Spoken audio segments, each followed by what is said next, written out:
Ask a Puppy Trainer Show. This is where we answer all of your questions about puppyhood. I'm Bethany. And I'm Sparky from the Puppy Academy.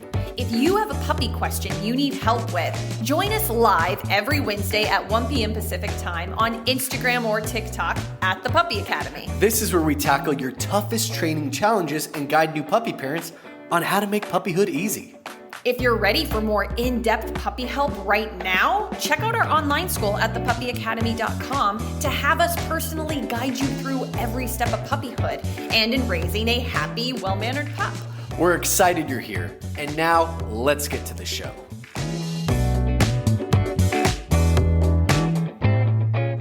Welcome to Ask a Puppy Trainer Show, episode 154. 154. I'm Bethany. This is Sparky. This is Benny. Hi. Benny is a pretty big doodle that I'm holding. Okay. I remember him being smaller because I saw him a week ago and he was significantly smaller a week ago. You are a big licker though. All right, guys, I want to point some out really quick because you're going to see us do a few things. Benny's a big licker, by the way. This is a little bit of anxiety and boredom, doesn't know what to do with himself. You're going to see Beth and I at probably one point do what we call a body block, which is spatial pressure. He might be licking. We'll just do a no. Good. Oh my God, that works so well. Yeah, we'll see how long because we're distracted. It won't last long. All right, guys, we're going to dive into your questions, but please, if you're live, please put them down below in the comments. We love it because you can give us feedback and we can be a little bit more thorough. I'm going to go ahead and jump in with, is Dea? Sure.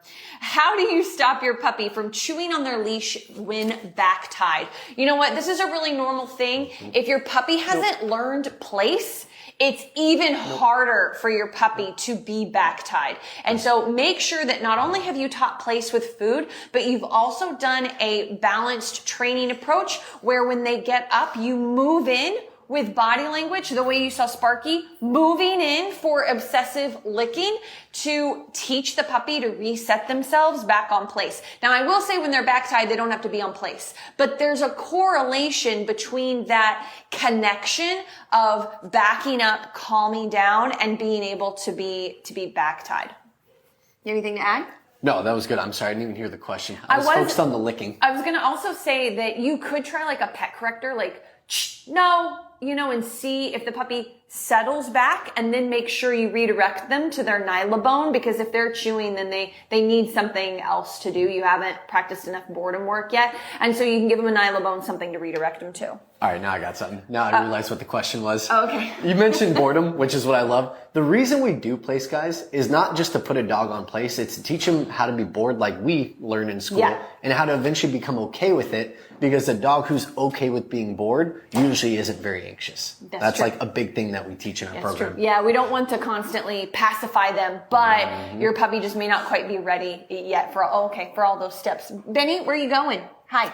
Okay. He's like, I'm going over the back of that couch and I'm going to go give Sparky licks. Nikki says, how often should my 8-month-old golden doodle poop? He's holding it for hours. Is it stubbornness? Depending on the type of food you're feeding, puppies don't need to go that often sometimes. Like when I'm feeding a raw food diet to my dogs, they hardly ever go because they're using all those. One poop a day on raw food. Yeah, they're using all those nutrients. And so I'm not sure why it would be stubbornness. I'd need a bit more information. I think you honestly need to gauge your food. Are you on a grain-free diet? Are you on a whole food diet? Are you on a cooked food diet? Are you on a raw food diet? Because all of those change. A grain-free diet, you're going to get probably 2, maybe 3 poops a day because they have more filler in it. Yeah. And it's actually okay to have a little bit of filler, not like the bad fillers, but having whole grains and all that kind of stuff in there, there's a lot of different studies for dog food than there was even 5 years ago. I recommend doing some more research, but a grain-free formula is going to have much smaller poops. A grain formula is going to have much bigger poops. A raw diet, you're probably going to get 1 poop a day. A cooked diet, like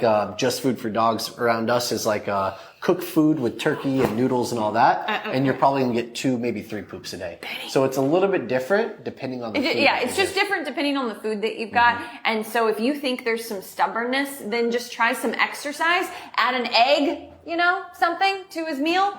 He's heavy. I've heard about the egg one, yeah. Yeah, something like that just to help you out. Yep. Why be careful with eggshells? A lot of times when they eat them, they go up in their gum line. So they have to be a bit of an older dog with stronger teeth to be able to crush If they have the sharp puppy teeth, I always blend them. So. Oh, that's good. So I just don't. You blend the eggshell too? Mm-hmm. Yeah. Really? I just blend it up. I've never heard that. That's cool. Okay, because it just seemed finer powder just made it seem easier to me to mix into the raw food. Yeah, significantly. Okay, should you let your puppy cry it out in the crate? I have an 8-month-old toy poodle, fully trained. Puppy number 2, though, 12 weeks old, is not doing so well. Cries for 12 hours before sleep. Help. Honestly, you need a program. Yeah. You need, how is that puppy doing at thresholds, crate threshold, waiting for food, front and back door thresholds? Are you holding this puppy the same amount you held your first puppy and it wasn't an issue? This puppy probably can't handle that much closeness. There are such things as a genetic predisposition. Yep. It could be a different dog. Up here, just brain chemistry could be different. No dog is the same, guarantee that. But you're looking for a balanced dog training program, someone who's going to help you find a balance with your dog. Yeah, I agreed. I do see your questions on there. We are going to get to them. There's just a couple that we want to do on here first because they're short and quick. But don't you leave Instagram, people. I even got TikTok going this time. We gotcha. We gotcha. Okay, real quick from Address LP. So they got a puppy and they kind of gave me their schedule. It all looks good. They're struggling because their puppy their Maltipoo, almost 6 months old, still won't go to their crate. They go all spaghetti-like and have to be picked up and put in. And they don't want to have to do that anymore. My suggestion would be whenever your puppy is like that and they're half asleep and you just pick them up and put them in crate and they're fine, keep doing that. But make sure you're working on crate at other times of the day for fun. Not just going in for 2 hours because then they have only an association, which might even become a little bit more negative because they're going in for so long. Are you going to go over the routine or do you want me to? No, go ahead. They come out of the crate. They do it. So I'm bringing out my dog from the crate. I know they have to go potty. I take them out for a potty. I actually bring them back into my crate room and I have them go in and out for food. Going in, give a treat, and I don't give a treat for the break to come out. I'm trying to reward and build drive to want to go in, not just to dart out for that treat. And I'll do it 5-10 times. But then I'm going to go give an extra 20 minutes of free time after that as well. So they actually get their time out of the crate and they don't only associate it for long periods in the crate. And you might already be practicing place. Mm-hmm. So super easy. Place, come, house. We call crate house. Come, place, come, house. And it ends up being this boom, boom, boom. And then when they're really good at it, you should start to slow them down and house down. Walk out, But anyway, there's lots of things you can do as far as that goes. You just got to make it part of your routine. Make it fun. Make it very fun. Yeah. If you're doing slow repetitions, that's not fun. They want to go quick. Give lots of rewards. But as soon as they're going crazy and loving it, you need to slow down. Okay, we got a question from a blog, from our blog, not a blog, our blog. All right. Andrea Perez. Andrea Perez says my 13, you don't want to say the last name? Because I couldn't do the accent for that one. I got a good R. That's all I got. I'm sorry. My 13-week-old puppy isn't lasting all night. Whoa, because I'm barking.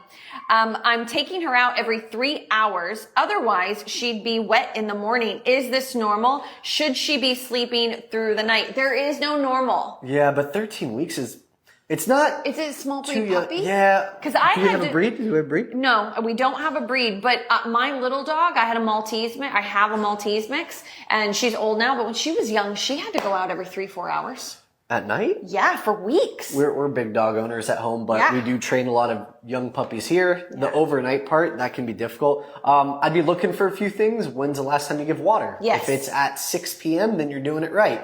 Are you measuring your water? It's a half cup of water for every 30 pounds of body weight every 2 to 3 hours.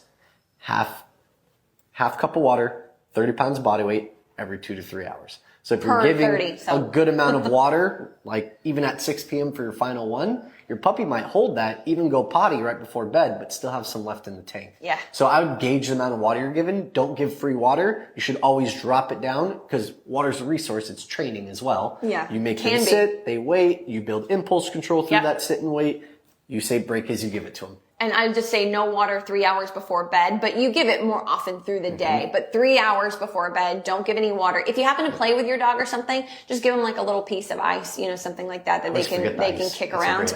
If you're afraid, they might be thirsty before bed. And I would do a little tweak. So if you go to bed at say 11 o'clock, 11 p.m., you're going to take your puppy out at like 10:15, and then it's up to you if you decide to do something with your puppy or not. Nothing too strenuous. But then you're going to brush your teeth, you're in jammies, like you're all ready to go, and then you're going to take them out the final potty. Yeah, that's the final potty the second before you go to bed. Even if you just did it 30, 45 minutes ago, because if you're having that level of problem, especially if it's a small breed dog, they might squirt out a little bit more, and that might help. But you just need to gradually increase it 3.5 hours for 2 weeks.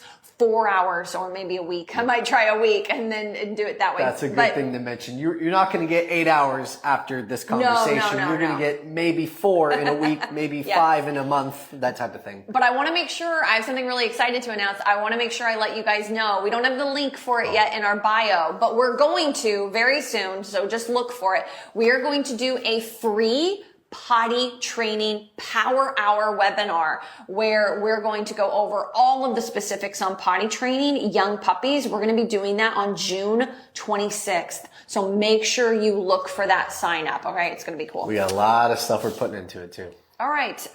Really quick, max amount of time. You should leave a dog that is 8 to 12 weeks old, and it's a Labrador. There is no max amount of time. That's not a fair question. But you got a lab, man. They go forever. They usually can. Yeah, they can usually go for a chunk of time. Just know that the longer you wait to have someone come and let your, puppy out to pee, they're going to pee on puppy pads that you have them out on, or if they're outdoor dogs, make sure they have like a really safe enclosure. But the longer you wait to do the potty training, on a schedule rather than they go when they want, the longer it takes to potty train. So just keep that in mind. Do you have anything you want to add to that one? No, I think I actually read it differently. I think I went down the wrong path when I answered it. Whatever. Your answer gave the answer. Because I assumed they meant leave the puppy alone. I thought they meant like not have them potty, like hold potty in crate. Oh, well, maybe. It is. I would say 8 to 12 week old puppy. That's too big of a window, 8 to 12 weeks, because that's the difference of a dog holding it for an hour versus a dog who can hold it for 2.5 to 3. Yeah, especially a lab. That's a massive difference. Yeah. So, and this kind of plays into our next question. I could be wrong. What about, close. What about if we leave our puppy for 3 to 4 hours? We would normally get a dog walker to drop in, but what if this isn't possible? Would a 4-month-old puppy be able to be left in a playpen where her crate is in there also? My big thing is safety because, I grew up with dogs outside and puppies' litters would stay for hours in a very secure outdoor pen. And they would kind of naturally go like in a corner, but that does not mean they're house trained, potty trained, things like that. And so if it's a secure area, the temperature is safe, if they're used to being in that temperature. There's so many things that factor into that question that I want you to take into account. And by the way, we would give you a more clear answer if we knew breed. Yes, if it was a lab, 4 months old, they cannot stay in a playpen. They're going to jump crash through it. If we're talking like a little Yorkie who can't scale it and can't climb, they probably would be okay. Yeah, but I wouldn't do it. Yorkies tend to be puppies that need more attention, in my opinion.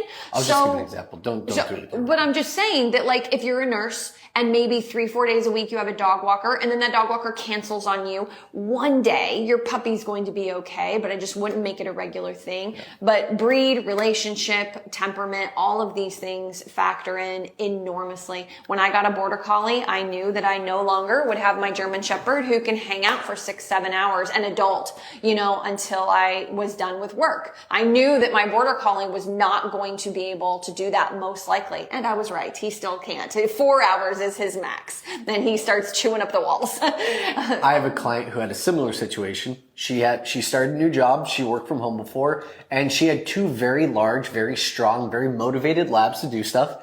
And she actually built an outdoor kennel in her guest bedroom.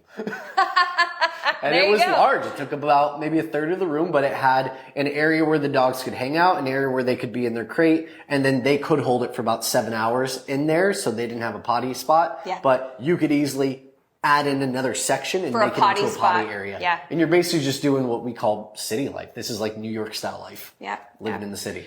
All right, we are going to dive into the questions on Instagram. Thank you for being patient. Am Howell says 7-month-old Lab-Terrier mix. When he sees other dogs, he lays down. He won't move until he says hi, or they pass. If he doesn't get to say hi, he'll get up and jump and bite the back of my legs. Help me. 7 months old, you get control of that neck. So you need to be like martingale, slip leash, other training tools. You need to have some sort of head control. And this isn't for the laying down part, but if my dog goes and bites the back of my leg to demand something, they're frustrated, they can't get what they want, I'm immediately, for 7 months old, I'm going to go no. And I'm going to hold that leash out and away from me, up in the air. I'm not going to lift the dog off the ground, but it's going to be some pressure until they calm down, back off. Then I'm going to relax pressure, see if they go at me again. I'm going to pause, see if they go at me again as soon as I take like one step. Pressure, no. Pause, face your dog, relax, like be calm, confident, just wait, the dog out, the older puppy out. Then I want to know, what does your food work look like? Are you doing turn, stop and sit, food on the walk, stay, down stay, 360, walk around the dog? Like, are you working the dog on the walk as well? That's an important factor. Do you want to go over actually what to do about the creepy?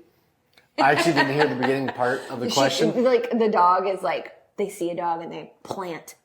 Oh, and are they anchoring or are they? They're anchoring. They're refusing to move unless they get to say hi. Of course. Or the dog is long gone. All right, so on slip, martingale, I'm assuming you have some kind of head control, especially for this situation because it's going to be very difficult without head control. Google that after if you're not sure what that looks like. But basically when I have a dog lay down and anchor for me, I put the leash across the hip. It depends on where we're going to. If I have a dog trying to go forward and wait for a dog to approach, I'm actually not going to reward the dog by going towards the dog or even waiting for him to approach. I'm going to do a U-turn and I'm going to go the opposite way. When I do that though, I have a heel toe technique to where I kind of slowly add a small amount of pressure by planting my front foot forward on my heel. I lean into that heel and slowly plant my toe. There's a window that we're looking for. It's the moment your dog kind of takes a step or two that I want to give slack, drop food down, not drop it, but like put it by my side and motivate them to catch up. Don't reward. Take a couple more steps. To get them teaching moving. them to move Yeah. and not just come for food. And then give them the treat, have more food and try to take a few more steps. You're going to get the anchor point again. And but I would also, I'm sorry if you already said this, but he's going in the opposite direction. yeah, the turn, going away. Get off the path. If they're still behind you, your dog's like, no, Dad, we can't leave. They're back there and they're getting close. It's okay to make, it's going to be hard to explain, but basically I'll make a U-turn to go the opposite way from the dog, but then I'm going to make another left, almost like I'm going to then loop around the person and then come back to the sidewalk so I can go on my original route. It's almost like I'm doing a full 360 around them and then continuing on. Do you have a way of explaining that better? Because you just go in the opposite direction, one way or another. Like you're wherever they want to go, you're counteracting it, and that's the main thing. But then you also got to get on top of it. You can't just counteract it because they're still behind you. You got to either go to the side, off the path, go up a driveway, go down a side street, and then once they pass, come back and go in your original direction. It's moving. All redirection. Yeah. If you stop and freeze, you're rewarding the anchor. If you keep moving and just periodically give food, or heck, maybe you got to glue food to their nose to get them past it, that's okay for a younger pup. Yeah. And I want to know like what he was saying about, you drop your hand down. Well, if you haven't practiced that when it's easy, if you don't have the relationship with your dog to follow hand lure or whatever it is and body language, then that's not going to work. But if you're doing that, in practice, whenever your dog is under threshold, just meaning they're not, too overstimulated, then they'll be fine. But I got to add one more little tidbit in there. You didn't tell me it was a 7-month dog. That's a 7-month-old. I told everybody. Did you? I told everybody. And I said adolescent dog about 20,000 times. Oh, well, fine. So now I've forgotten my one thing. Oh, no, I didn't. Here we go.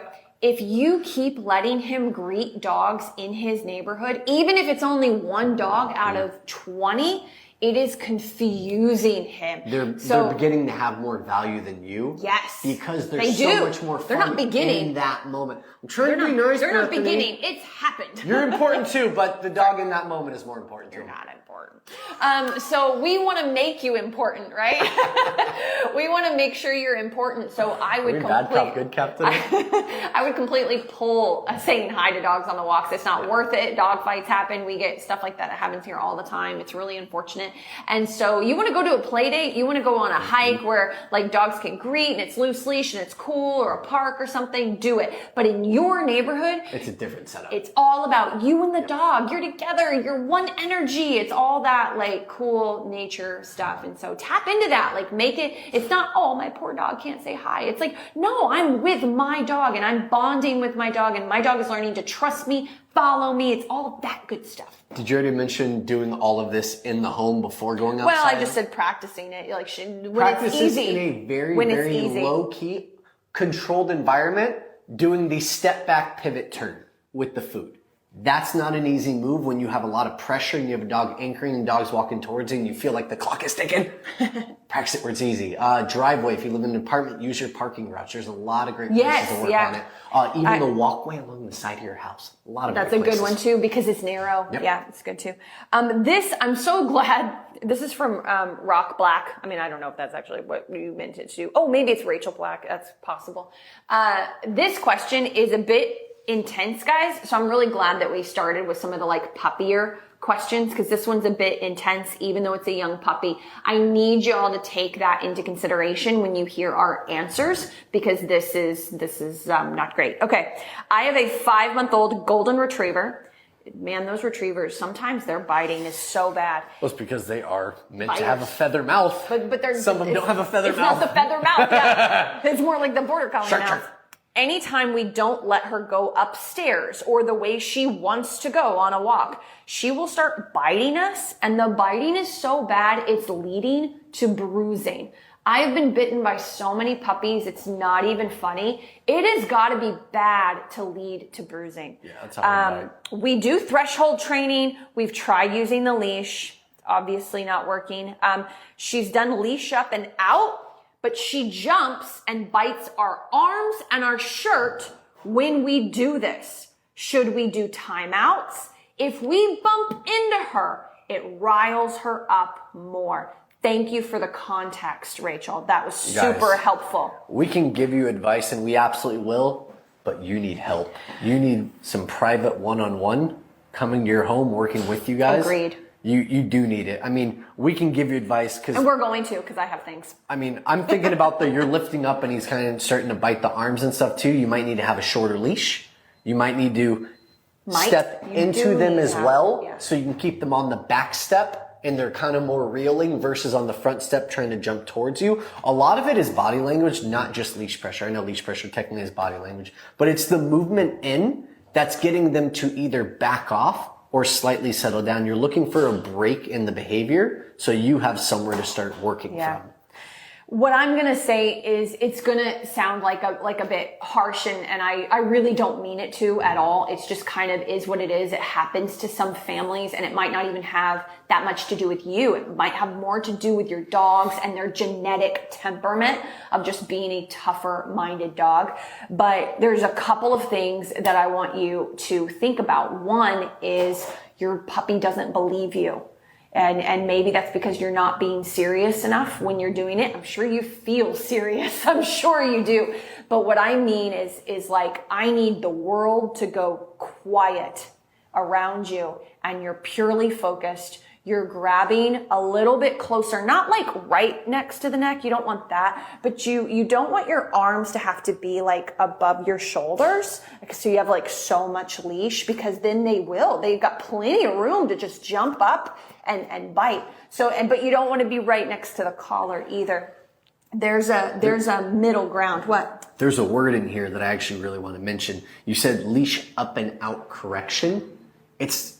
Think of it less as a correction. It's more of a hold and actually like a redirection of air. I know it is like it can easily become a correction, but sometimes when I see that word, I think about our mentality and our mindset when we're doing it. And if it's a no and it's really loud and oppressive, you're going to get more pushback. Potentially, If it's casual and it's now, and just very neutral and stoic, I know you're getting bit, so it's hard to keep that. It's almost like one of those fake it till you make it things, but you got to try your best to stay low key, because I have a feeling if you are amping up, this dog is already amped. There's an emotional aspect being added to it. And maybe you're not, but when I read what you said, usually there's some kind of emotion being put in without us realizing it. So I want you to think calm confidence. So when you grab that leash, so remember, not too far up, not too far to the neck. You're going to play somewhere in the middle. And I want you to go ahead and two-hand it, not because you need strength. It's a 5-month-old. It's because you need stabilization. And so you're just going to go out and away from you. What he said about maybe taking like one step in, just to make sure you kind of lean out a bit. Now, initially, if my dog really nails me to the point of bruising, I'm probably going to accidentally jerk the leash up. That's quite possible. And you might see that as a correction and like that should be enough. But we're talking about a hold. Okay. And so it's like an uncomfortable, not painful. This is what is so great about this technique, because it is used to de-escalate dogs. It is not a correction for suppression and then see how the dog deals with a traditional correction. If you've ever heard about dogs being like popped or anything like that, that's not what this is. You might accidentally do it in the beginning. I probably would. They might jump up and go down and you're still holding and yes. you get a pop from it. But we're talking about like it's a paused due to poor connection. So we're going to wait for just a second. Okay, there we go. Looks like we're back on. You're going to just hold out and away from you for a second. This is what you're doing. So you're doing it long enough. It could be second, it could be 3, it could be 5. You're not doing it way up in the air where like your dog's paws are off the ground and they're going to pass out. Like, don't worry about that. That's not what we're doing here. It is just enough of a discomfort where the dog starts to notice this and not care about biting you. And then you will feel through the leash, take a breath, calm confidence, you're in control, you're not in a rush. You will feel the dog kind of physically back up. When you feel that, you're going to relax. The dog is very likely to push you again. And try to bite your ankle again. And you might have to rinse and repeat a few times.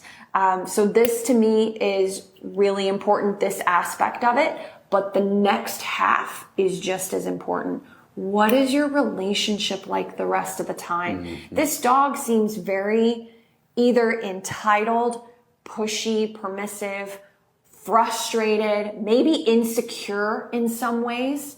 So what is the relationship like at home? Is the training like, puppy, come, good, yay, sit, good boy, no, sit? Or is it calm, cool, collected, food builds focus and impulse control? You know, I'm wondering what the training looks like. I want him to see your hands as purely things that like deliver payment methods, you know, of food or play and drop it, play and drop it. Like instead of petting, holding, maybe a lot of loving. Now loving is fine, but is the dog coming up to you and nudging you and you're petting? Jumping up on your couch in your lap. Because normally for a lot of puppies, that's totally fine, guys. We're not saying don't pet puppies when they do that. But for this particular puppy who is really struggling understanding boundaries, whether it's from insecurity or whether it's from being pushy, you know, whatever it is, it doesn't matter. When we add these boundaries of no, not right now, place,